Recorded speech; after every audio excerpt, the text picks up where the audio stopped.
మొన్న ఎన్నికలు జరిగినాయి, మందు పంచలేదా? పంచని పార్టీ ఒక్కటి ఉందా? లేదా?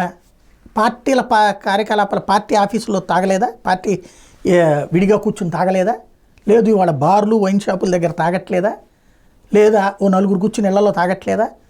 అట్లాంటిది ఆఫ్టర్ ఆల్ 5 బాటిల్లో 6 బాటిల్లో పెట్టి సచివాలయ ఉద్యోగులు 150 మందిని వేధించారు, ఏడిపించారు.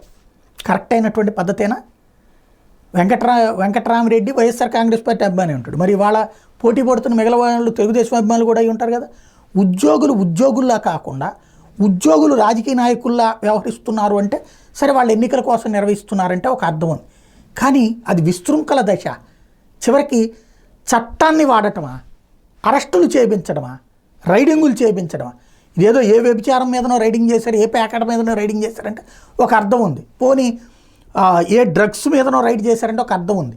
ఒక 1/2 డజన్ మందు బాటిళ్ళతో 100 మంది 150 మంది కూర్చున్న చోట 1/2 డజన్ మంది మందు బాటిల్ తాగడం తప్పు అవుతుందా? ప్లస్ బిర్యానీలు తినడం తప్పు అవుతుందా? ఓట్ల కోసం వేసి కూర్చుంటారు. ఏం గెట్ టుగెదర్ అని పెట్టట్లేదా రాజకీయ పార్టీలు? మొన్న ఎన్నికలకు ముందు గెట్ టుగెదర్ పెట్టలేదా? అక్కడ మందు పోయించలేదా?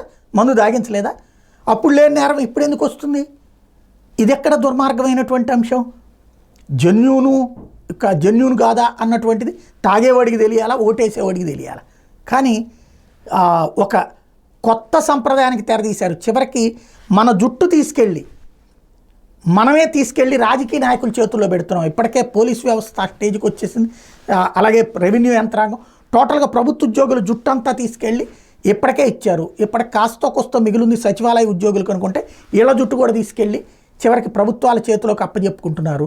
రైటో రాంగో ఆత్మవిమర్శ చదువుకున్నటువంటి మేధావులు, రాష్ట్ర ప్రయోజనాల గురించి ఎప్పటికప్పుడు కరెక్ట్గా ఆలోచించేటటువంటి మేధావులు అయినటువంటి సచివాలయ ఉద్యోగులే రాజకీయ పరమైనటువంటి ఆలోచనతో, లేకపోతే ఎన్నికల ఆధిపత్యం కోసం తమ వాళ్ళని తాము దొంగలుగా చూపించుకునేటటువంటి క్రమం, తమ తలకాయలు తీసుకెళ్ళి చివరికి వేరే వాళ్ళ చేతుల్లో పెట్టేటటువంటి క్రమం రేపు పొద్దున చాలా ప్రమాదకరమైనటువంటి దశ. ఆలోచించుకోవాల్సింది.